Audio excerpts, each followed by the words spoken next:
अस्सलामुअलैकुम नाजरीन, welcome to the mid day show. अब तक की यानी 1 बजे तक की जो डेवलपमेंट हुई है और जो चीज़ें आगे डेवलप होंगी उन सारी ख़बरों के साथ हम आपके खिदमत में हाजिर हैं। मेरा नाम लबीबा तैमूर, एज़ यूजुअल मुझे ज्वाइन किया है, बल्कि नन अदर देन कहने की बजाय मैं कहूँ वो हम एक पूरा दायरा कार जो घूमता हमारे शो का वो है जनाब दी वन एंड ओनली इसार राना साहब। क्या हाल है सर? जी मैं बिल्कुल ठीक हूँ, आप ठीक हैं? अस्सलाम वालेकुम। ठीक। अच्छा जी, तो द मिड डे शो लेकर हम हाजिर हैं। 1 बजे तक की जो डेवलपमेंट हुई है उसमें सबसे ज़्यादा आज जो डेवलपमेंट हुई है वो अदालती इश्यूज़ हैं। मैं जल्दी आपको टॉप स्टोरीज बता दूंगी क्या है, उसके बाद फिर उसके ऊपर हम लोग तबसरा करेंगे।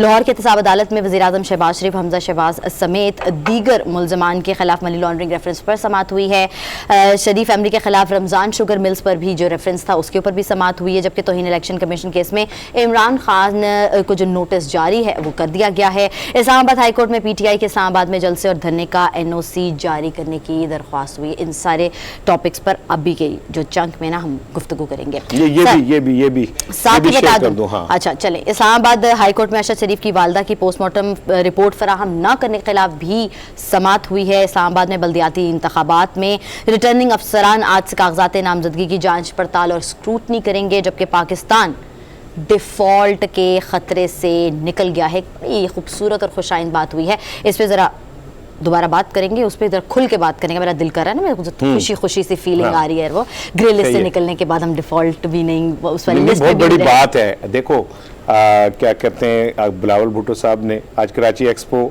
दिफाई नुमाइश जो चली थी उसमें उन्होंने जो गुफ्तगू की उसमें कहा कि पाकिस्तान जो है डिफ़ॉल्ट के ख़तरे से निकल गया। लेकिन मैं समझता हूँ कि ये उनकी बात को मान लेना चाहिए, वो अच्छी बात है। लेकिन जो मेरी कैलकुलेशन है उसके मुताबिक अल्हम्दुलिल्लाह डिफ़ॉल्ट के ख़तरे से तो निकल गए, लेकिन अभी हमारे चैलेंजेस जो मुआशी चैलेंजेस हैं वो वैसे ही हमारे सामने खड़े हैं। और अगर हम कबूतर की तरह आंखें बंद कर लें और वो आंखें बंद करके ये समझें कि सब कुछ अब हमारी आंखें बंद हैं तो अब कोई खतरा नहीं है, तो ऐसा नहीं है। पाकिस्तान को अभी भी जो मुआशी चैलेंजेस हैं वो उसी जगह पे खड़े हुए हैं। हमने अराउंड 40 बिलियन डॉलर लोगों का इस साल हमने कर्जे वापस करने, उनमें से हो सकता है कुछ कर्जे जो हैं हम वो रीशेड्यूल करवा लें, कुछ में हम टाइम ले लें, लेकिन जो हमारे सर पे तलवार लटक रही है तो वो तो अपनी जगह पे।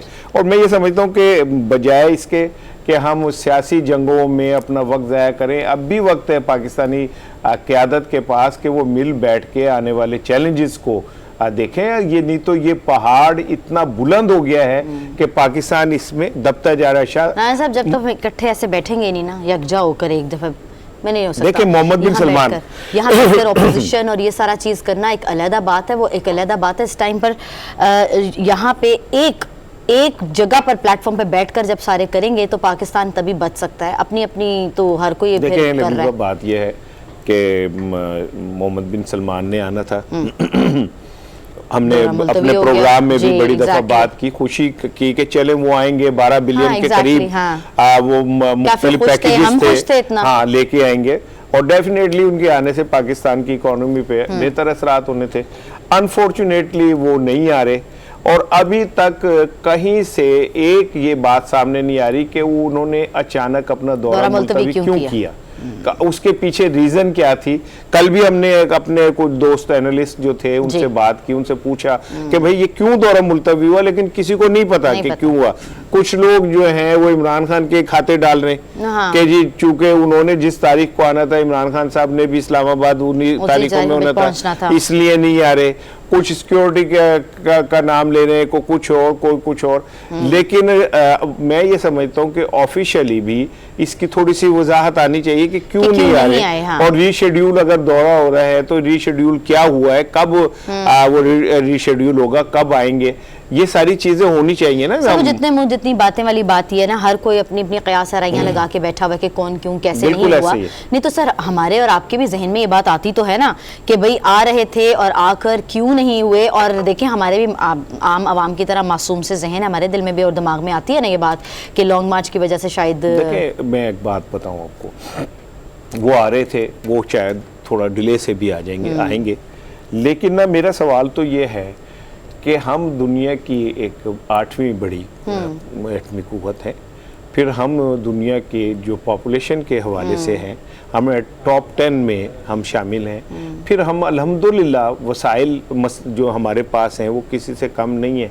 लेकिन ये कितनी शर्म की बात है कि हम सिर्फ मेहमानों का इंतज़ार इसलिए करते हैं कि वो आएंगे तो वो कुछ लेके आएंगे, ठीक है। आखिर ये जो वो शायद गालिब का शेर है कि कर्ज की पीते थे मैं और समझते थे कि हाँ रंग लाएगी हमारी फाका मस्ती एक दिन। तो ये फाका मस्ती जो हम समझते हैं कि जी बड़ी फाका मस्ती है, आखिर हम इससे कब बाहर निकलेंगे, कब हम कशकोल जो है उसको फेंक के अपने पैरों के ऊपर खड़े होंगे। पाकिस्तान में किसी चीज की कमी नहीं है। मैं एक छोटी सी बात, अब रिकॉर्ड के में जो कुछ क्या कहते हैं हमारे पास मौजूद है ना, दुनिया के जो टॉप 3 तांबा, चांदी, ठीक है, और क्या कहते हैं जवाहरात के जो वो ज़खायर हैं रिकॉर्ड एक्ट में मौजूद है, ठीक है। लेकिन क्या कि हम इतने कमजोर लोग हैं कि हम किसी को उसका ठेका देते हैं, फिर हमारे अंदर से साजिश होती है और हाईएस्ट लेवल के ऊपर होती है कि वो ठेका कैंसिल हो जाता है, वो चले जाते हैं अदालत में, वहां से हमारे ऊपर 8 अरब डॉलर का जुर्माना हो जाता है। 8 अरब डॉलर तो साढ़े ओदे च नहीं गए, कौमी खजाने में नहीं है, ठीक है। तो इतने ब्लंडर्स हम करते हैं, अपनी कद काठ अपने, और एक लस्ट पड़ गई, आई एम सॉरी टू से, एक लस्ट पड़ गई सियासतदानों को भी और मुख्तलिफ किस्म के जो लोग हैं, मैं नाम नहीं लेना चाहता उनको, कि वो कोई ऐसी बात करें कि जिससे मीडिया में वो छा जाए और उसके बदले चाहे पाकिस्तान का जितना मर्जी नुकसान हो जाए। मैं तो ये कहता हूं कि शाह सलमान आए, चीनी सदर आए, अमरीकी सदर आए, लेकिन हम बराबरी के लेवल के ऊपर हमारा। लेकिन सर एक और बात भी है ना कि जब वो आने लगे थे उससे पहले उन्होंने कभी कहा था कि सियासी मामलात जो भी होगा वो मुझे कोई परेशान नहीं है और मैं आऊंगा तो मैं अपने सफारती ताल्लुकात के उस पे आ रहा था। रहनुमा PTI महमूद रशीद साहब ने हमें ज्वाइन किया है। सर अस्सलाम वालेकुम। मैं साहब इसाराना बोल रहा हूँ। अस्सलाम वालेकुम जी, आप खैरियत से हैं? जी अल्लाह का शुक्र। सर ये क्या साइफर वाला इशू दोबारा हो गया? इमरान खान साहब का सुना है अमेरिका पे भी यू टर्न ले लिया, बड़ा इस पे शोर मचा हुआ है। आज कल कौमी असम्बली में ख्वाजा आसिफ साहब ने तो यहाँ तक कहा कि इमरान खान ने जो झूठ बोला है कौम उनका गिरेबान पकड़े। तो सर ये क्या क्यों मतलब बैकफुट पे आ गए इमरान के अमरीका के हवाले से इमरान खान? कौम तो इमरान खान का गिरेबान नहीं पकड़ रही, इमरान खान के ऊपर फूल निछावर कर रही है, उसे वेलकम कर रही है। अलबत्ता हाँ के इम्पोर्टेड हुक्मरान और इनके कासा देश जो है उनकी ये ख्वाहिश है कि इमरान खान का गिरेबान पकड़ा जाए। मैं ये समझता हूँ कि इमरान खान ने कोई अनोखी बात नहीं की, उसने यही कहा कि अमेरिका के साथ हम नॉर्मल के ताल्लुकात जाते हैं और कभी कोई पर्सनल हमारी इस तरह की दुश्मनी जो है ना वो नहीं है अमेरिका के साथ। तो इसको राई का पहाड़ बना के वो खड़ा कर दिया गया खंबा और जो इनका। लेकिन सर वो ठीक है सर, अमेरिका से सारा वो वहाँ पे इन्होंने वो इंटरव्यू यहाँ पर पेश किया है, एक प्लानिंग के तहत उसको एक खास एंगल देने जा रहे हैं। इससे ना तो इमरान खान की मकबूलियत में कमी आएगी और ना जो उसने बयानिया लोगों को पढ़ा दिया है उससे कोई फर्क उसमें वाक़। ठीक है सर, ठीक है, नहीं आएगी, बिल्कुल नहीं आएगी। उनकी जो पॉपुलैरिटी है उसको तो मैं चैलेंज नहीं कर रहा, लेकिन जो बयानिया है उसको तो चैलेंज किया जा सकता है कि एक आपने नैरेटिव डेवलप किया कि अमेरिका ने ये हुकूमत ख़त्म की और ये रिजीम चेंज की अमेरिका ने। अब आप कहते हैं कि जी मैं उसे भूल के आगे जाना चाहता हूं, लेकिन जिन्होंने इस बयानिए को बाई किया अब वो ये पूछते हैं कि भाई हम तो इस बयानिए के साथ खड़े थे, आप आगे निकल गए। बिल्कुल नहीं, ये उन्हीं के कहने पे इमरान खान ने ये बात की है कि हम माजी को भूलते हैं और आगे नया सफर शुरू करते हैं। हम माजी में लकीर के फकीर नहीं बनते, जो कुछ हुआ था वो पूरी कौम के सामने आ गया और उसी के पीछे हमने लिपट के नहीं रहना, हमने आगे बढ़ना। ठीक है सर, फिर ये भी बताइए कि जो इदारों के खिलाफ खान साहब का बयानिया था जो साइफर से ही जुड़ा हुआ था, अब ये समझा जाए कि वो उस पर भी बैकफुट पे आएंगे और इमरान खान जो इदारे हैं उनको भी थोड़ा सा बख्श देंगे और एक सियासत की तरफ जाएंगे इल्जामात के बजाय? नहीं, इदारों को बख्श देंगे। इदारों ने जो गुनाह किए हैं वो सारी कौम के सामने है। और मैं ये समझता हूँ कि वो अदारों के अंदर भी अगर रियलाइजेशन आ जाएगी तो फिर हम भी रियलाइज कर लेंगे, इसमें तो कोई दूसरी राय नहीं है। नहीं, लेकिन महमूद साहब मैं जो बात कर रहा हूँ वो ये है कि आप कह रहे हैं कि उन्हें वो रियलाइज कर लेंगे तो हम भी बख्श देंगे, लेकिन ये तो 1947 से चलता आ रहा है। खान साहब भी उसी सिलसिले की कड़ी हैं और जिनको मलून कर रहे हैं किसी दौर में उनके साथ उनकी भी बड़ी कुर्बतदारी रही इस सारी गेम में। जी, ये उतार चढ़ाव आते रहते हैं, वो माजी के हवाले से भी देख लें, अब भी देख लें। कोई नई तकर्री हो जाएगी, नए लोग आ जाएंगे, वो नए तरीके से नई सोच के साथ और बेहतर अंदाज से बेहतर पॉलिसीज को लेके आगे बढ़ेंगे तो हमारी तरफ से भी बेहतर रद्द-ए-अमल सामने आएगा और हम भी मुस्बत तरीके से आगे बढ़ेंगे। यानी आप ये कह रहे हैं कि जब हायरार्की नहीं आएगी, आप ये कह रहे हैं कि जब हायरार्की नहीं आएगी तो फिर हमारा भी बयानिया बदल जाएगा और हम दूसरे बयानिए पे चले जाएंगे। नहीं बदल जाएगा, बयानिया नहीं बदल जाएगा। हमारा जो है वो एटीट्यूड जो है वो मुस्बत होगा अगर अदारे मुस्बत रवैया इख्तियार करेंगे। अच्छा सर, चंद लोगों की वजह से इदारों से टकराव क्या मुल्की मुफाद में है आपकी राय में? मैंने सवाल किया आपसे सिर्फ। बिल्कुल भी नहीं, हम तो अदारों से टकराव नहीं चाहते। ये तो इमरान खान 10 दफा कह चुके हैं कि फौज हमारी है और फौज के साथ ही पाकिस्तान है, मैं फौज को नुकसान नहीं पहुंचाना चाहता, वो तो 10 दफा कह चुके हैं और बांगे दौर कह चुके हैं। ठीक है सर, एक सवाल और मुझे बताइएगा। नवाज शरीफ साहब कहते थे वोट को इज्जत दो और इसी दौरान उनके अंधेरों के अंदर ताल्लुकात भी बन रहे थे इस्टेब्लिशमेंट से। आप भी कहते हैं कि नए पाकिस्तान और नए इनकलाब के लिए हम जा रहे हैं, लेकिन आप दवाई उन्हीं से मांगते हैं, मामलात भी उन्हीं से तय करते हैं और ताल्लुकात भी उनसे बनाते हैं, उन्हीं से रिलीफ ले रहे होते हैं। तो ये दो अमली पाकिस्तानी सियासत और सियासतदानों की सर, इसने क्या जमहूरियत को मजबूत किया? ये आप चाको सबाक से हट के बात नहीं कर सकते। इस वक्त जो है, इस वक्त जो सिचुएशन है उसमें ये उस सारी सिचुएशन से निकलने के लिए काफी टाइम दरकार है, दहाइयां चाहिए। जी जी। यानी जिस तरह जकड़ी हुई है पाकिस्तान की सियासत के एस्टेब्लिशमेंट के बगैर इस मुल्क का पत्ता नहीं हिलता, कोई खा कितना भी ताकतवर हो। एस्टेब्लिशमेंट को अपनी हदूद के अंदर रखने के लिए पॉलिटिकल पार्टीज को एज इंस्टीट्यूशन इन सियासी जमातों को आपस में भी राब्ते इस्तवार करने होंगे, लाइजन रखना होगा और परफॉर्म करना होगा। बिल्कुल ठीक है। तो राब्ते आपके राब्ते हुए हैं मुस्लिम लीग नून से? आप लोगों ने कोई सोचा है कि इसका कोई जमहूरी और सियासी हल निकाला जाए इस डेडलॉक का, या जो ये फिजा बनी हुई है इसको खत्म करने के लिए? सर मेरा ख्याल है कि इसमें बैकडोर राब्ते चल रहे हैं और जल्द इसमें से कुछ बेहतर चीज निकलेगी। मैंने जैसे पहले कहा कि प्रेजेंटली जिस तरह से पाकिस्तान की सियासत जो है वो जकड़ी हुई है, उस सारे सिस्टम से निकलने में अभी कुछ वक्त लगेगा और जरूरत इस बात की है कि पाकिस्तान की सियासी जमातें जो हैं वो अपने अंदर भी जमहूरियत लेके आए, एज इंस्टीट्यूशन वो सियासी जमातें भी अपनी सोच को बदलें और बजाय एस्टेब्लिशमेंट की तरफ देखने के आपस में ताल्लुकात मामूल पर लाकर परफॉर्म करें, पाकिस्तान के लोगों के मसाइल को हल करने पर अपने तमाम जो कुव्वतें हैं वो सर्च करें। तो आइंदा ग्रेजुअली ये सारी नक्शा जो है ना वो चेंज हो जाएगा। दुनिया के किसी मुल्क में इस तरह नहीं है जिस तरह पाकिस्तान के अंदर है। बहरहाल इसको चेंज होना है आइंदा। जी बिल्कुल ठीक है, बहुत शुक्रिया। तहरीक इंसाफ के रहनुमा महमूद रशीद हमें गुफ्तगू कर रहे थे, काफी नपी तुली उन्होंने गुफ्तगू की है।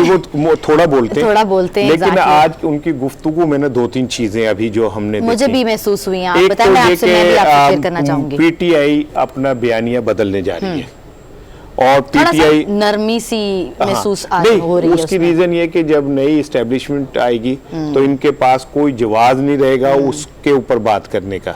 सर दूसरा आपने जो ये बात की, इससे कबल जब इनसे कहा जाता था तो काफी रिलक्टेंट नजर आते थे और कहते थे नहीं हमने बात नहीं करनी, अब खुद ही माने है ना। नहीं, और दूसरी चीज मैं आपको बात बताऊं कि मेरी इत्तलात जो हैं वो ये हैं कि मुस्लिम लीग नून और पीटीआई की और पीपल्स पार्टी में इनमें राब्ते हुए हैं। अच्छा। और बैकडोर इनके अंदर गुफ्तगू चल रही है। खुद ही तस्दीक की हाँ इस जी। बात की। और पीटीआई ने जो 3-4 मुतालबात रखे उसमें एक तो इलेक्शन कमिश्नर को फारिग करना है। अच्छा। दूसरा इलेक्शन की तारीख का फौरन ऐलान है। इंटरिम गवर्नमेंट कैसी होगी उसके ऊपर भी गुफ्तगू जो है वो जारी है, हमारे साथ मुशावरत की जाए। अब देखें, चाहे वक्त लगे, कुछ चीज का आगाज तो हुआ ना, कोई पॉजिटिव चीज तो सामने आई ना। डेडलॉक खत्म हुआ, डेडलॉक तो खत्म हुआ।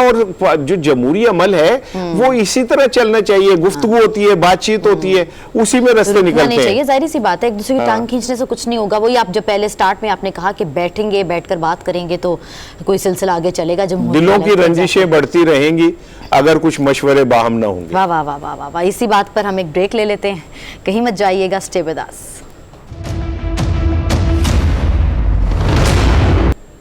Welcome back to the mid day show. अब तक के लिए जो 1 बजे तक की डेवलपमेंट हुई हैं उसके हवाले से हम बात कर रहे हैं। और हम इससे पहले कबल ब्रेक पे जाने से पहले जो गुफ्तगू कर रहे थे उसको कंटिन्यू रखते हुए मैं इरसार राना साहब से अब पूछना ये चाह रही थी। आप ये कह रहे थे कि बैकडोर राब्ते जो होते हैं वो एक हुस्न होता है, आप समझ लें कि जमहूरी अमल का। लेकिन सर मेरा क्वेश्चन आपसे ये है कि ये जब एक चीज़ नहज पे पहुँच जाती है और आपको पता है नक्को नक हो जाता है सारा कुछ, तो उसके बाद ही क्यों बैकडोर राब्ते स्टार्ट होते हैं? उससे पहले क्यों नहीं? आपको पता है जब आप मुफाबती अमल के थ्रू आप ये काम कर सकते हैं, तो मतलब थोड़ा ज़हन बंदा लड़ा रहे उसी टाइम पर। देखें, पाकिस्तान की जो सियासत है ना, पाकिस्तान की सियासत दीगर ममालिक की सियासत से मुख्तलिफ है। यहाँ पे जो रेडी वाला है उससे लेके और पायलट तक सब सियासत में इन्वॉल्व है। और अनफॉर्चुनेटली जो जिसका काम है वो उस काम में वो अपनी जिम्मेदारियां पूरी नहीं कर रहा। उन्हें ये चाहिए कि सियासत, अगर सियासतदानों का काम है तो उन्हें करने दिया जाए। जब और चीज़ें इन्वॉल्व हो जाती हैं और लोग इन्वॉल्व हो जाते हैं, इदारे इन्वॉल्व हो जाते हैं, तो फिर रास्ता कुछ और बनता चला जाता है। लेकिन अगर अब भी देर आए दुरुस्त आए, पीटीआई और मुस्लिम लीग नून जो हैं ये आपस में बैठ जाते हैं और बैठ के कोई सियासी हल निकाल लेते हैं तो इसमें कोई बुराई नहीं है। हमें नजम वली ने ज्वाइन किया, आप ही जाएंगे। लेकिन ना मैं एक खबर शेयर करना चाह रहा था, वो ये है कि अभी मरियम औरंगजेब साहिबा का ट्वीट आया है कि वज़ीर आज़म शहबाज शरीफ साहब को कोविड हो गया है, तो अल्लाह ताला उन्हें सेहत तंदुरुस्ती दे और अल्लाह ताला उनको अपने हिफ्ज़-ओ-मान में रखे। प्राइम मिनिस्टर ऑफ पाकिस्तान है और उनकी सेहत तंदुरुस्ती जो है वो बड़ी ज़रूरी है, क्योंकि जिस तरह के मसाइल का शिकार पाकिस्तान है उसमें एक एक्टिव, फाल, सेहतमंद वज़ीर आज़म ही हमारी ज़रूरत है। और आई प्रे, मैं भी, लबीबा भी, हमारी प्रोडक्शन टीम भी दुआ करते हैं अल्लाह उन्हें सेहत तंदुरुस्ती दे। टेंशन इस चीज़ की हो जाती है कि जब बुजुर्गान को होता है ना, तो वो मुझे उस वक्त हो जाती है। बुजुर्गान पे बड़ा जोर पाया तुमने। हाँ, देखिए जो वो वाली बात है ना, रियलिटी से मुंह नहीं फेरना चाहिए। लेकिन आपको पता है वो पहले भी बहुत सी उन चीज़ों, बीमारियों से निकले हुए हैं। नजम साहब अस्सलाम वालेकुम। सीनियर तज्ज़ेकार नजम वली साहब ने हमें ज्वाइन किया है। सर अस्सलाम वालेकुम। जी वालेकुम अस्सलाम। नहीं साहब, मैं बात कर रहा था अभी हमारे प्रोग्राम में महमूदुर रशीद साहब जो थे वो आए और उन्होंने कहा कि जी बैकडोर डिप्लोमेसी जारी है between Muslim league Noon and PTI, और उन्होंने कहा कि राब्ते जो हैं वो चल रहे हैं। ये एक अच्छी खबर है। कोई आपके पास इस हवाले से कोई थोड़ी अपडेट हो, कोई आपकी, आप एक माशाल्लाह सीजनल जर्नलिस्ट हैं और खाली एंकर नहीं है, कालम निगार हैं, और आपका कैरियर जो है वो रिपोर्टिंग के ऊपर बेस करता है। देखिए, मुस्लिम लीग नून की तरफ से तो राब्तों से इनकार नहीं किया जा रहा, और खासतौर पे शहबाज शरीफ तो इस चीज के बहुत ज्यादा हामी रहे हैं कि राब्ते किए जाएं। वो तो अभी आप मईशत पर तशवीश का इजहार कर रहे थे, तो शहबाज शरीफ ने ही यहाँ पर पेशकश की थी कि बाकी चीजों को चलने दें, आप मिसाके मईशत कर लें। जहाँ तक बात है आपस में राब्तों की, जो मेजोर सियासी जमातें हैं वो आपस में राब्ते भी करती हैं अपने, और बैकडोर राब्ते भी करती हैं। लेकिन जहाँ तक मौजूदा राब्ते हैं, इमरान खान साहब मुस्लिम लीग नून पर कुछ ज्यादा ट्रस्ट करने के लिए तैयार नहीं है। वो अभी तक चाहते हैं कि जो मुख्तदर हल्के हैं उनके साथ उनकी बात हो। इसके लिए उन्होंने 3 मरतबा ये टास्क जो है प्रेसिडेंट को दिया, और भी प्रेसिडेंट की जो 3 से 4 दिन पहले मुलाकात हुई सहाफियों के साथ, उसमें उन्होंने अपनी नाकामी का एतराफ भी कर लिया कि वो उसमें नाकाम हो गए। अच्छा, अब दूसरी चीज ये है कि अभी इमरान खान साहब की लाहौर में मुलाकात हुई है सहाफियों के साथ, तो कुछ इस्लामाबाद से सहाफी बुलाए गए थे, बाकी लोग थे। तो खान साहब का जो लहजा था और जो गुफ्तगू थी और जो उनके अल्फाज थे एक अहम शख्सियत के बारे में, यकीन कीजिए कि सहाफी उसको रिपोर्ट भी नहीं कर पाते, अगरचे वो ऑफ द रिकॉर्ड थी लेकिन वो उसको बयान नहीं कर पा रहे। और इमरान खान साहब ने न सिर्फ अहम शख्सियत के बारे में बल्कि उसके साथ साथ उन्होंने चौधरी परवेज दिलाई के बारे में भी रिपोर्टेडली जो है नामुनासिब अल्फाज इस्तेमाल किए। फिर उसके साथ साथ वो अपने लीडर्स पर भी बरहम थे। तो खान साहब का जो गुस्सा है वो कम होने में नहीं आ रहा। और ये इमरान खान साहब भी थे जिन्होंने अपने पूरे दौरे हुकूमत में इस चीज पर पाबंदी लगाई रखी कि उन्होंने कभी किसी ओपोजिशन के बंदे से बात नहीं करनी। अगर कहीं कोई ब्रीफिंग भी होती थी, कुछ होता था तो वो चले जाते थे। जबकि हमारी जो मैच्योर सियासी जमातें हैं वो मिसाकी जमहूरियत भी कर चुकी हैं, वो एक दूसरे से राब्ते भी रखती हैं।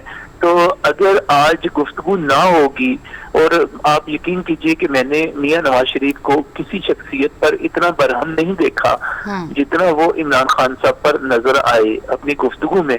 और उन्होंने जो अल्फाज इस्तेमाल किए कि इससे कोई बात नहीं करनी, इस फितने को इंजाम तक पहुंचाना है, तो कम से कम मुस्लिम लीग नून से तो बहुत ज्यादा उम्मीदें खान साहब को नहीं रखनी चाहिए। और दूसरी में मुदर रशीद साहब बात कर रहे थे कि खान साहब की मकबूलियत से कोई इनकार नहीं, तो मुझे उनसे अदम इत्तेफाक है। खान साहब की मकबूलियत बुरी तरह मुतासिर हो रही है। उनके साथ जो लोग हैं अगर वो ये समझते हैं कि सिर्फ अपने हल्के जीतने के बाद अपने अच्छा, ये जो मीटिंग हुई थी आप ये लास्ट जो मीटिंग हुई है जिन्होंने सहाफियों के साथ मुलाकात की थी, उस मीटिंग में तो आप भी मौजूद थे ना? जी मैं भी था। और ये जो गुफ्तगू हुई थी ऑलमोस्ट वही गुफ्तगू थी जो नवाज शरीफ साहब फितना कह के इमरान के लिए कहते हैं। इमरान ने भी उसी तरह की बात अपने जो कंपेटिटर हैं उनके लिए की। तो लहजा जो है अगर आप इमरान खान को फितना कहते हैं तो फिर इमरान खान भी वाइस वर्सा कुछ तो कहता है ना। तो मेरा ख्याल है कि ये तो लहजा सबको ठीक करने की जरूरत है और एक दूसरे की इज्जत तकरीम और उनके लिए जो तखातुब है उसको ठीक करने की जरूरत है। कि नहीं नजब, आप नहीं समझते कि जो ये लहजे हैं इन्होंने ज्यादा माहौल को खराब किया? देखिए, लहजे खराब करने का क्रेडिट भी खान साहब पर जाता है। मैं कहूंगा कि मुशर्रफ के माशाल्लाह ने ज़ियाउल्लाह के माशाल्लाह ने पीपल्स पार्टी को बहुत कुछ सिखाया, बहुत मैच्योरिटी दी। इसी तरह परवेज मुशर्रफ के माशाल्लाह ने मुस्लिम लीग नून को बहुत मैच्योरिटी दी। वो जो सैफ उर रहमान के जरिए एहतसाब करते थे, सदर महल की बातें करते थे, जब उनके साथ शेख रशीद थे तो शेख रशीद जिस किस्म की तस्वीरें गिराया करते थे और बातें करते थे, देखें उन्होंने मैच्योरिटी दी। और ये शेख रशीद ने भी तस्वीरें गिराई हैं जहाजों से? थोड़ा सा मैं कंफ्यूज हो गया। ये शेख रशीद ही थे जो इस चीज को वो उन दिनों शायद वजीर इत्तलात भी थे और नवाज शरीफ के बहुत करीबी भी थे। तो ये असल में ये सारा कुछ उनका किया धरा था। कॉन्सेप्ट तो हो गया, वजीर आजम की मर्जी के बगैर नहीं हो सकता ना? नहीं, बहुत सारी चीजें वजीर आजम की मर्जी के बगैर भी हो जाती हैं। लेकिन वजीर नवाज शरीफ ने 12 बीबी के लिए लफ्ज जो थे वो अच्छे नहीं कहे। बहरहाल वो माजी है, उसे आगे चलना चाहिए। वो कह रहा हूँ कि मुशर्रफ के माशाल्लाह ने बहुत कुछ सिखाया। माजी की गलतियों को मिज़ाक़े जमहूरियत में तस्लीम किया गया, उसके बाद जो जहर घोला गया वो तो इमरान खान साहब ने घोला है। इस इंतहा पे अच्छा, मैं आप दोनों से एक क्वेश्चन करना चाहती हूँ कि होने के बाद, सब कुछ हो जाने के बाद ही क्यों ये माना जाता है कि अच्छा हमारे से गलती हुई? कि मेरे एकदम से ज़हन में आया जिस तरह नजम वली साहब कह रहे हैं कि माजी गलतियों से सीख लेना चाहिए, लेकिन नजम से ले लें, मैं दोनों से लेना चाहूँगी। हालिया बयान में इमरान खान साहब अपनी वो वाली गलतियाँ जिन पे वो रिलक्टेंट रहे, अब उन्होंने कहना शुरू कर दिया कि हाँ मेरे से गलती हुई। उन्होंने कहा कि जब यूक्रेन पर हमला हो रहा था मुझे रूस नहीं जाना चाहिए था, मेरी गलती थी। हर काम जो उस दौर में जब वो थे दौरे हुकूमत में, उन्होंने कहा कि मैं ठीक हूँ, मैं सब कुछ ठीक करता हूँ। अब बाद में आके हर चीज के अंदर एग्जैक्टली हर एक चीज के अंदर वो ये क्यों कह रहे हैं कि हाँ जी आप मेरे से गलती हो गई? जी, मैं ये कह रहा था कि जब हम लहजे की तलखी की बात करते हैं तो आप यकीन कीजिए कि शहबाज शरीफ की फैमिली जो है आमतौर पर सियासत में नहीं आती। उनकी बेटियों को, उनकी वाइफ को अदालतों में पहुंचाया गया। आप मियां नवाज शरीफ से जितना मर्जी सियासी इख्तिलाफ रखें, लेकिन एक बाप के बारे में सोचें कि वो जेल में बंद है, उसकी बेटी उससे मुलाकात करने के लिए आई है और आप वहां पर उसको गिरफ्तार कर लेते हैं और उसको एक ऐसे मुकदमे में गिरफ्तार करते हैं जो दर्ज ही नहीं हुआ अभी, इसकी अभी इंक्वायरी, और बाद में वो चौधरी शुगर मिल्स वाला मुकदमा दर्ज ही नहीं हो सका। अब आप एक बाप के सामने उसकी बेटी को जेल में, आप सोचें कि उसके जज्बात, आप अपने आप को उसकी जगह पे रख के अपनी बेटी के बारे में सोचें, फिर आप सोचें कि इमरान खान के साथ क्या सलूक होना चाहिए। आप इन्होंने जो बोया है, इन्होंने यहाँ पर जहर बोकर गए हैं इस मुल्क के अंदर, बिल्कुल, इस मुल्क की सियासत के अंदर बारूद बिछा के गए हैं यहाँ पर। बिल्कुल। तो नवाज शरीफ अगर बात करते हैं तो उसके पीछे एक बैकग्राउंड है, उसके पीछे उनकी जेल है, उनके पीछे उनकी गालिबन पता नहीं कितने 100 पेशियां हैं उनकी अदालतों के अंदर। आज आप कह रहे हैं कि जनाब कुछ भी साबित नहीं हुआ, आज साबित नहीं होता था, तो मेरा ख्याल है ये तलखी बोई गई है। हम सबको माफी मांगनी पड़ेगी, हम सबको मैच्योर होना पड़ेगा, आगे बढ़ना पड़ेगा, अपने अपने दायरा कार में रहना पड़ेगा।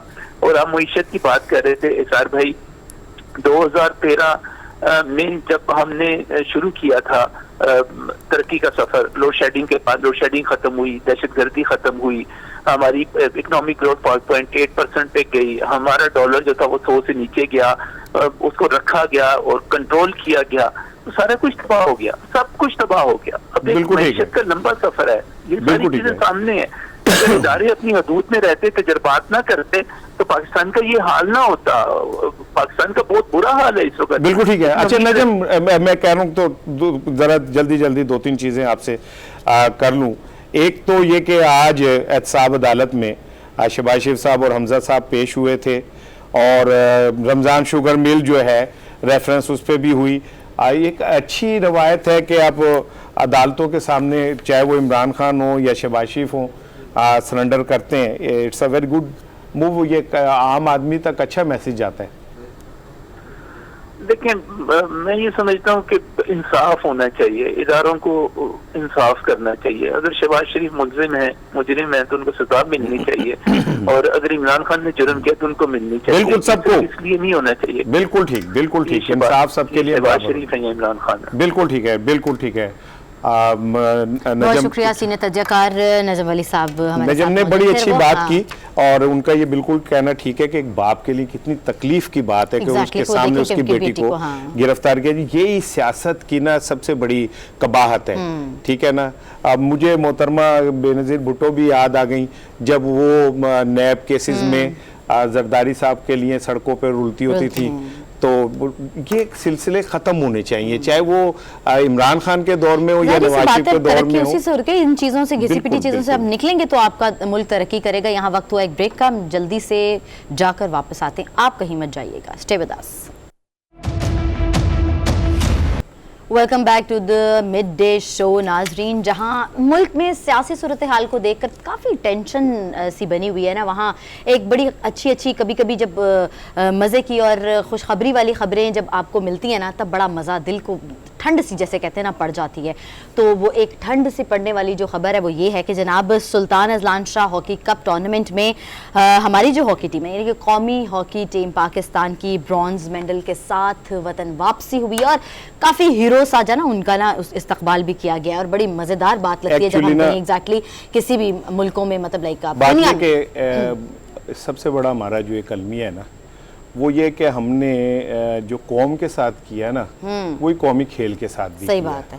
हॉकी तो ऐसा हमारा कौमी खेल था और एक वक्त आया था, मुझे अच्छी तरह याद है, लेजेंड पॉल लिडजन ने जो स्पेशलिस्ट था, क्या कहते हैं उसका, प्लेंटी कॉर्नर का, उसने कहा था कि पाकिस्तान ऐसे ही जीतता रहा तो हॉकी दुनिया में ख़त्म हो जाएगी। हमने वर्ल्ड कप, दुनिया का कोई टाइटल ऐसा नहीं था जो एक वक्त में पाकिस्तान के पास ना हो। सही बात। और उसके बाद हम चले गए क्या कहते हैं सियासत में, और हॉकी को हम इग्नोर करके हमने क्रिकेट के ऊपर, क्योंकि क्रिकेट कमर्शियली ज़्यादा 5 दिन तक आप इश्तहार ये वो, लेकिन 11 साल बाद अजलान शाह हॉकी कप में हमने मेडल हासिल किया है। हमारे साथ मौजूद है secretary general Pakistan hockey federation के हैदर हुसैन। वेलकम हैदर। अस्सलाम वालेकुम हैदर साहब। अस्सलाम वालेकुम सर, ऑल ऑफ यू। अस्सलाम वालेकुम। वैसे आपको बहुत मुबारक हो, 11 साल बाद हमने अजलान शाह के हम विक्ट्री स्टैंड के ऊपर पहुंचे। ये बहुत बड़ी एक खबर है, मैं समझता हूँ हॉकी के लिए। बिल्कुल, ये बड़े अरसे से हॉकी के लिए ईगर थे, जीतने के लिए, लेकिन अल्लाह ताला ने शुक्र है परवरदिगार का कि 11 साल बाद विक्ट्री स्टैंड पे आए और ये मैं एक और नाज़रीन को ये बात बताना चाहता हूँ कि इसमें 11 लड़के ऐसे थे जो पहला अपना फर्स्ट इंटरनेशनल मैचेस खेले। अच्छा, डेब्यू अच्छा, कर रहे थे। अच्छा। वाओ। जी बिल्कुल डेब्यू कर रहे थे और बिल्कुल यंग बच्चे थे। और जब यहाँ टीम गई थी तो कुछ लोग ये कहते थे कि स्कूल की टीम भेज दी है। ओह अच्छा। तो जो है उन्होंने जो है और हम चाहते यही थे कि यंग ब्लड डालें और उन्होंने माशाल्लाह ठीक से है। हैदर मुझे ये बताएं कि ये बच्चों ने डेब्यू तो किया, लेकिन इनका ट्रेनिंग कितने अरसे से चल रही थी, कितना प्रोसेस कितना था, कितनी मेहनत की आपने इस पे? मैं जरा चाह रहा था कि जरा पता चले हमें। जी ये भी हमने बहुत अरसे बाद, सालों बाद ओपन ट्रायल रखे और बलूचिस्तान में टूर्नामेंट हुआ था, हमें चांस मिला। सीएम गोल्ड कप था बलूचिस्तान, उधर हमने ओपन ट्रायल रखे, उसमें से बच्चे पिक किए और जो पुराने प्लेयर्स थे जिनको एक 1.5 साल हो चुका था टीम में वो आए। और इसका 1 महीने से कैंप जारी था। जो हॉलैंड के डच कोच हैं एक्मैन और सईद खान और एयाज महमूद साहब, उस्मान, मोहम्मद अली, इमरान बट, ये लोग कोचेस पैनल था इनका जिन्होंने इनको ट्रेनिंग कराई। राना जुबैर थे लाहौर के। तो माशाल्लाह से बच्चों ने बहुत अच्छी ट्रेनिंग की, बहुत ज़्यादा ट्रेनिंग करी, बहुत हार्ड वर्किंग उन्होंने किया और उनका टास्क बहुत था, प्रेशर बहुत था। अच्छा, नए बच्चे डालने की वजह ये थी कि जो हमारे जो पुराने प्लेयर्स थे 9 जो थे कॉमनवेल्थ गेम में गए थे, उन्होंने जो है प्रायोरिटी रखी अपनी लीग को, तो वो आ नहीं सके और उन्होंने कहा कि अभी हमें फाइनेंशियली। ये तो आपने हैदर जो बात आप बता रहे हैं कि 9 लड़कों ने कौमी प्राइड के बजाय जो है वो लीग की तरफ गए, लेकिन इसमें फिर एक सवाल छुपा हुआ है कि हॉकी के खिलाड़ियों की मुआशी हालत इतनी अबतर है कि उन्हें जहां से पैसे मिलेंगे वहां जाएंगे। क्रिकेटर तो अब ये सेमीफाइनल हारे हैं, लेकिन करोड़पति हो गया एक लड़का इस टूर्नामेंट से। तो आप इन लोगों के लिए क्या करते हैं यार? 250 रुपए मैंने आखिरी बार किसी से सुना था कि आप 500, 550, 1200 रुपए पर डे दे रहे होते हैं। तो ये तो तौहीन है कौमी प्लेयर की है। बिल्कुल हाँ, ये कौमी गेम है और ये बहुत बड़ी प्रोडक्ट है और मैं इस पर बिलीव करता हूँ। और दूसरा ये कि देखें, शहबाज शरीफ साहब हमारे जो प्राइम मिनिस्टर साहब हैं, उन्होंने आते ही सबसे पहला जो काम किया कि जॉब्स पे जो बैन लगा था वो बैन हटा लिया। और जब बैन भी लगा हुआ था तो हमारी जो सर्विसेज हैं, आर्मी है, पाकिस्तान आर्मी है, नेवी है, एयरफोर्स है, उन्होंने जो है उन्होंने जॉब दी है बच्चों को। और बल्कि नेवल चीफ ने तो ये बोला है कि जिस बच्चे के पास, नेशनल प्लेयर के पास जॉब नहीं है, पाकिस्तान नेवी उनको हर वक्त जॉब देने के लिए रेडी है। दूसरा मैं सिर्फ ये रिक्वेस्ट करना चाहता हूँ कि गवर्नमेंट का थोड़ा सा डोमेन ये है कि गवर्नमेंट हमें साल में 35 लाख रुपए देता है और पड़ोसी मुल्क का अरबों रुपए ईयरली बजट है। तो मैं सिर्फ रिक्वेस्ट करना चाहता हूँ मियाँ शहबाज शरीफ साहब से कि हमारे सेक्रेटरी इन चीफ भी हैं पाकिस्तान हॉकी के, दूसरा प्राइम मिनिस्टर भी हैं कि अभी देखिए हम लोग अजलान शाह में भी हमें गवर्नमेंट ने फंड नहीं दिया। ठीक है। नहीं तो हैदर साहब, आपकी फेडरेशन की जानिब से कोई रिक्वेस्ट वगैरह क्यों नहीं डाली गई? अब आप अगर यहाँ बात करें तो आप रिक्वेस्ट भी डालें ना इस चीज को। कौमी हॉकी हमारा जो खेल है वो कौमी खेल है ये हॉकी, और इतनी नेग्लिजेंसी है इसके अंदर। क्रिकेट को इतना ज्यादा वो बूस्टअप मिलती है, सारा कुछ मिलता है, मोटिवेशन मिलती है। अच्छा हैदर, ये इस सवाल का जवाब और एक ये कि पाकिस्तान हॉकी का डिक्लाइन कहां से शुरू हुआ और जिम्मेदार कौन है इसके? जिम्मेदार हम सब हैं, कि कोई एक कसूरवार नहीं है। इसलिए कि देखें, हम लोग टीवी में बैठ के तो बड़ी बातें करते हैं, इस पाकिस्तान में जो इतने बड़े हमारे हीरोज हैं, जो सारे जो वर्ल्ड कप ओलंपिक जीते में, वो कितनी दफा ग्राउंड की शक्ल देखते हैं? मेरा सवाल, आप बुलाते कितने लोगों को हैं? आपने किन किन को इनवाइट किया जो नहीं आए? सबको इनवाइट, बल्कि इनवाइट करने की जरूरत नहीं है, लेकिन मैं जरूर इनवाइट करता हूं सबको। लेकिन इनवाइट करने की जरूरत नहीं, ये फराइज में शामिल होना चाहिए कि आज जो अगर उनका नाम है तो हॉकी की वजह से है। नहीं भाई, जो बच्चे हैदर देखे ना, वो जो प्लेयर हैं, जो लेजेंड्स हैं हमारे, उनकी भी कोई इज्जत है ना। आप अगर उन्हें इज्जत से बुलाते हैं कि आए, बच्चों को एडवाइस दें, टाइम गुजारें, ये कुछ और चीज है। वो खुद गाड़ी चला के आ जाए और गेट पे खड़ा हुआ बंदा कहे जी तुसी कौन हो, वापस जाओ, तो फिर आप क्या कर लेंगे? एक्चुअली सर, मेरा कहने का मकसद ये है कि जिस शहर से, लेट्स सपोज मैं कराची का हूँ, तो मेरा फर्ज है कराची के बच्चों को ट्रेन कराएं। अगर कोई गोजरा का है तो गोजरा के ग्राउंड में जाएं, जो लाहौर का है वो लाहौर के ग्राउंड में जाएं। और दूसरा, हम हर किसी से आपके चैनल के थ्रू कहना चाहते हैं कि जो पाकिस्तान को कंट्रीब्यूशन देना चाहता है, जो उसका फराइज में शामिल है, इसलिए कि आज जो उनका मुकाम है वो हॉकी की वजह से, वो आए, सबके लिए ओपन है। जितनी हॉकी हमारी है उतनी हॉकी आपकी है, उतनी हर लेजेंड की है, हमारी कौम की है। बिल्कुल कौम की है। बिल्कुल। अच्छा ये बताएं कि जो हमारे बच्चे हैं उनका स्टैमिना कमज़ोर होता है, टांगे कमज़ोर होती हैं, वो यूरोप के सुपर फिट लड़कों का मुकाबला नहीं कर सकते। क्या हल निकाला है इसका ये, और कब तक हम गैर मुल्की कोचिज़ के सर पे चलेंगे? लेजेंड्स हमारे पास, वर्ल्ड टाइटल सारे हमारे पास, और हम बाहर से बुला के लोगों से कहते हैं कि हमें हॉकी सिखाएं। ये भी वक्त आना था। बिल्कुल बिल्कुल, ये भी देखिए, मैं खुद इसमें इंटरेस्टेड हूँ कि हमारे जो लेजेंड हैं वो इतने टेक्निकली लोग हैं और उनमें बहुत हॉकी और बहुत सिखा सकते हैं। मैं खुद इसमें आपके साथ एग्री करता हूँ कि हमारे लेजेंड ही हैं, लेकिन मैं सिर्फ आपको ये एक चीज़ ज़रूर कहना चाहता हूँ कि मुझे चांस मिला है। मैं कहना चाहता हूँ कि अभी हम अजलान शाह में अगर नहीं जाते तो हम बगैर खेले 3 दर्जे और नीचे आ जाते। तो हमारा जो अब पॉइंट गेनिंग सिस्टम हो गया है कि जितना हम खेलेंगे उतना ज़्यादा हमारे पॉइंट गेन होंगे। अभी हमने साउथ अफ्रीका जाना है और अभी अगर हम साउथ अफ्रीका नहीं गए पाकिस्तान टीम, तो पाकिस्तान टीम पे बैन भी लग जाएगा और फिर हम 3 दर्जे नीचे चले जाएंगे। आपके पास पैसे मौजूद हैं बोर्ड के पास साउथ अफ्रीका भेजने के लिए लड़कों को? टूर के जितने अखराजात हैं क्या वो सारे मैनेज हुए में? नहीं, यही मैं आपको बताना चाह रहा हूँ कि अजलान शाह में भी हमने बहुत रिक्वेस्ट की थी आईपीसी मिनिस्टर से भी, स्पोर्ट्स बोर्ड से भी, कि ये आपने अजलान शाह भेजा है, लेकिन उन्होंने कोई जो है ना उस पर रिस्पॉन्स नहीं किया। तो मैं बहुत शुक्रगुजार हूँ एंग्रो कंपनी का कि उन्होंने जो है इस पाकिस्तान टीम को भेजा और उस पर ट्रस्ट किया। और इसी तरह मैं अब हमने साउथ अफ्रीका जाना है, हमने दोबारा प्राइम मिनिस्टर से भी रिक्वेस्ट की है और मिनिस्टर से भी बोला है कि अभी जैसे आप ये बताएं कि सिंध गवर्नमेंट इतना फेवर करती है, 10 करोड़ रुपए साल के पाकिस्तान हॉकी फेडरेशन को देती है। अगर हर सुबह 10 करोड़ दे तो फिर हमें कहीं जाने की जरूरत नहीं है, किसी के आगे हाथ फैलाने की जरूरत नहीं है। बिल्कुल ठीक है। जब मैं आया हूँ, मुझे टेक ओवर किए 2 महीने हुए, 6 महीने की डेली अलाउंस ही प्लेयरों को नहीं मिला हुआ था। आते ही सबसे पहले मैंने क्या अलाउंस देते हैं? अलाउंस क्या देते हैं पर डे आप? इनका 20,000 था, लेकिन मैंने आते ही इनका $150 कर दिया। ठीक ठीक, बहुत शुक्रिया हैदर हुसैन हमारे साथ मौजूद थे। मैं तो दरखास्त करूंगा कि वजीर आजम साहब से कि इस कौमी खेल को मरने से बचाएं, डूबने से बचाएं, थोड़े पैसे दे दें। और ये मुझे बड़ा दुख हुआ ये सारा सुन के कि हम अपनी कौमी खेल के साथ क्या कर रहे हैं। वजीर आजम साहब, आप सब चीज़ों पे नज़र रखते हैं, इस टीम पे भी मेहरबानी फरमाएं। ये था अब तक का शो, कल इंशाल्लाह मुलाकात होगी। अल्लाह हाफिज़।